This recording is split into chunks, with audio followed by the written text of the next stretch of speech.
अरे अंकल जी, देखा मोदी जी का मास्टर स्ट्रोक। देखा कैसे मुख्यमंत्री का नाम का ऐलान करके मध्य प्रदेश और छत्तीसगढ़ में सबको चारों खाने चित कर दिया। हाँ देखा। देखा कैसे मोदी ने शिवराज चौहान, नरेंद्र तोमर, कैलाश विजयवर्गीय, ज्योतिरादित्य सिंधिया और रमन सिंह को चारों खाने चित कर दिया। अरे अंकल जी, मैं विरोधियों को चित करने की बात कर रहा हूं। देखा कैसे मोदी जी ने छत्तीसगढ़ में विष्णुदेव साय को मुख्यमंत्री बनाकर आदिवासी वोटरों को बीजेपी के साथ मिला लिया और मध्य प्रदेश में मोहन यादव को मुख्यमंत्री बनाकर यादवों को अपने साथ मिला लिया। अब 2024 में दोनों जातियों का वोट बीजेपी को मिलेगा, देखना। जाति? अरे तुम्हारे मोदी का कोई स्टैंड है या नहीं? जब सारी पार्टियां मोदी से जातिगत जनगणना करवाने की मांग कर रही थी, तब तो मोदी कह रहे थे कि ये जाति क्या होती है। मेरे लिए तो सिर्फ गरीब, युवा, महिला और किसान ही जाति हैं। तो फिर अब ये यादव और आदिवासी जाति कहां से आ गई? कल तो तुम लोग कहते घूम रहे थे कि ये हिंदुओं जाग जाओ, एक हो जाओ, छोड़ो ये जाति पात, हमारी एक ही पहचान है, हम सब हिंदू हैं। और अब ये ओबीसी हैं, ये आदिवासी हैं।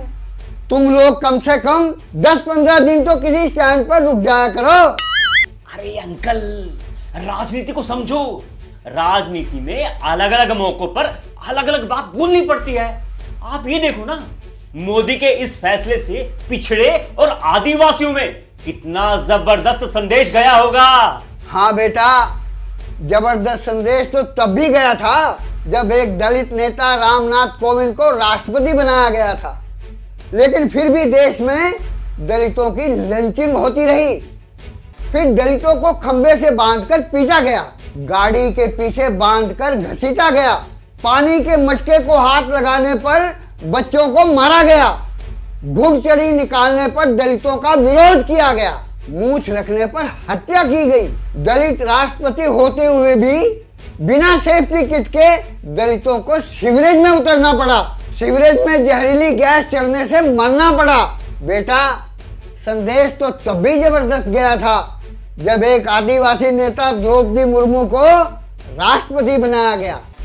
लेकिन फिर भी बीजेपी नेता द्वारा आदिवासी के मुंह पर पेशाब किया जा रहा है, आदिवासियों की जमीनें छीनी जा रही हैं, आदिवासियों को आंदोलन करने पड़ रहे हैं। अब ये नए मुख्यमंत्री बनने से कौन सा जबरदस्त संदेश जाएगा, ये भी देख लेना। अरे अंकल, आप तो सिर्फ ना नेगेटिव साइड देख रहे हो।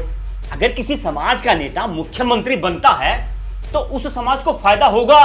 फायदा तो तब होता जब बेटा नेता उस समाज की बात करता हो, उसके मुद्दे उठाता हो। रिमोट कंट्रोल से चलने वाले नेता किसी का क्या फायदा करेंगे? मतलब ये कि मोदी को ये पिछड़े और आदिवासियों की याद क्यों आई? मोदी को मुख्यमंत्रियों की जातियों का प्रचार क्यों करना पड़ रहा है?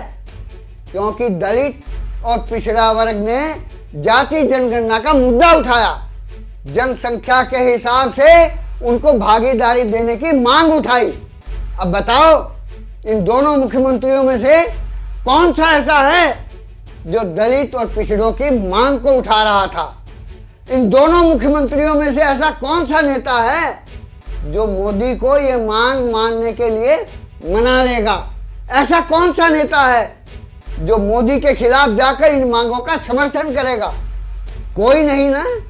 तो बस जिस आदमी का समाज के मुद्दों और मांगों से कोई वास्ता ही नहीं, जो समाज के हित की बात ही नहीं कर सकता, वो मुख्यमंत्री बने या राष्ट्रपति, इस बात से क्या फर्क पड़ता है?